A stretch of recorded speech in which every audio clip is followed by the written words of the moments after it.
So, we've all been there.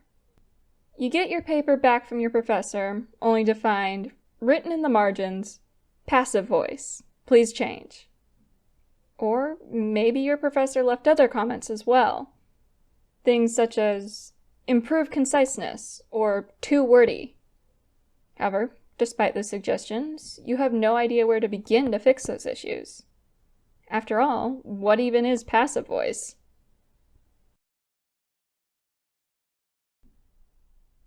Let's start by quickly breaking down a sentence.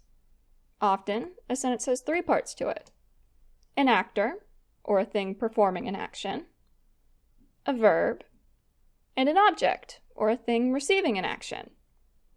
Take a look at this sentence. The dog chased the cat. Fairly straightforward. The dog is performing an action. It is chasing a cat. So in this case, the dog is the actor. Chased is the verb. And then the cat is receiving the action. It is being chased. So it is the object. This format, where the actor is in front of the verb in the subject position, and the object follows the verb, is called active voice.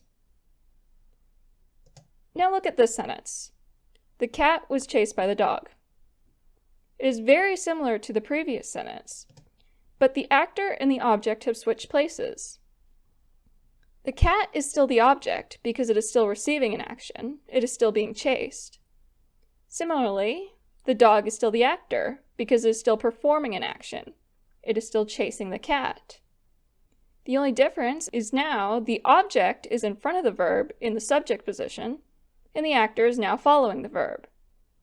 This format is called passive voice. Passive voice is fairly easy to identify once you know what to look for.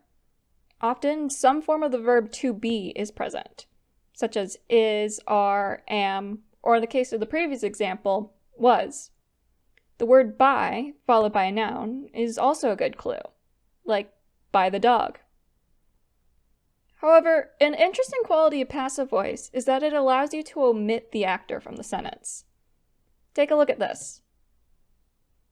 The actor, the dog, has been removed from the sentence, along with the word by.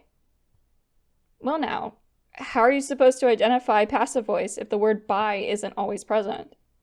You can't rely on the verb, since there are plenty of active voice sentences that use a version of the verb to be. Fortunately, there is an easy and fun trick. You can test for passive voice by taking the phrase by zombies and adding it to the end of a sentence. If the sentence still makes sense, then it is probably passive voice. If it doesn't make sense, then it is probably something else. For example, look at these sentences. The castle was built by zombies. It's a strange idea, but it still makes sense grammatically, so it's passive voice. The child is being pushed on the swing by zombies. Still a bit of a strange idea, but makes sense. Still passive voice. He was a good man by zombies. Now that doesn't make sense, so it's not passive voice. Okay, so now we know how to identify passive voice. But what exactly is wrong with it? Why don't instructors like it? Well, nothing is really wrong with it, but problems arise when it is misused or overused. Or, to phrase that in an active way, problems arise when students misuse or overuse passive voice in their papers.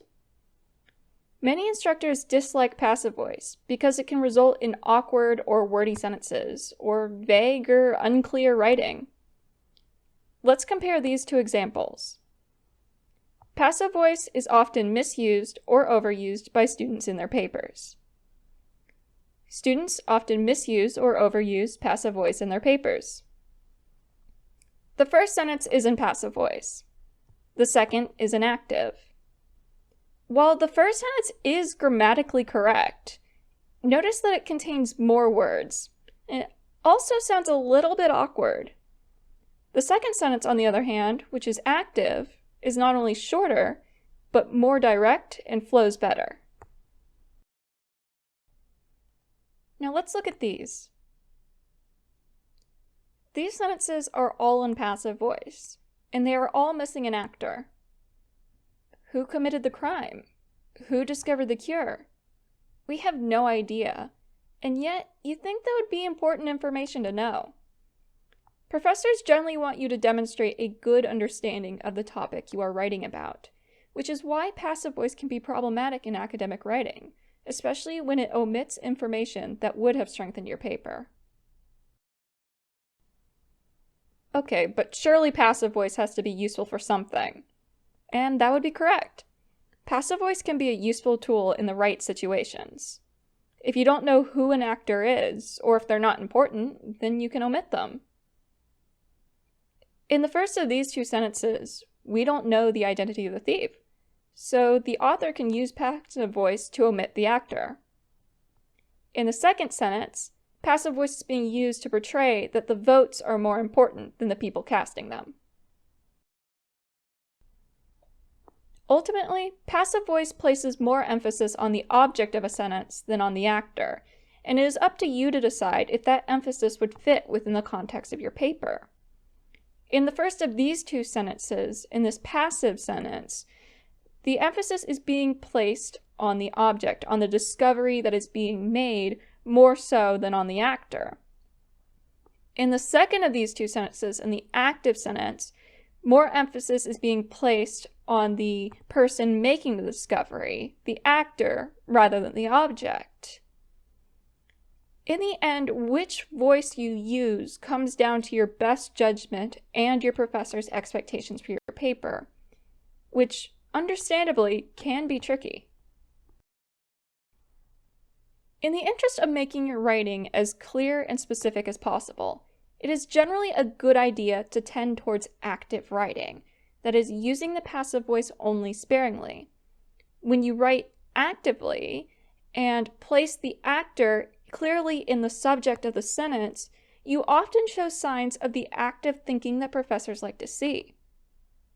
So, as you're going back through and revising your papers, I recommend using the buy zombies trick and checking for passive voice. Whenever you find a passive sentence, ask yourself 3 things. Is there an actor? And could you be more specific by including one?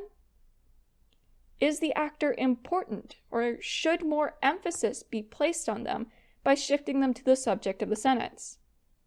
And could this sentence be less wordy or more direct? If the answer to any of these questions is yes, then you may want to reword the sentence in a more active manner, placing the actor before the verb in the subject position and the object after. While it takes some practice, you will ultimately find your writing flowing better, and fewer notes in the margins of your graded papers.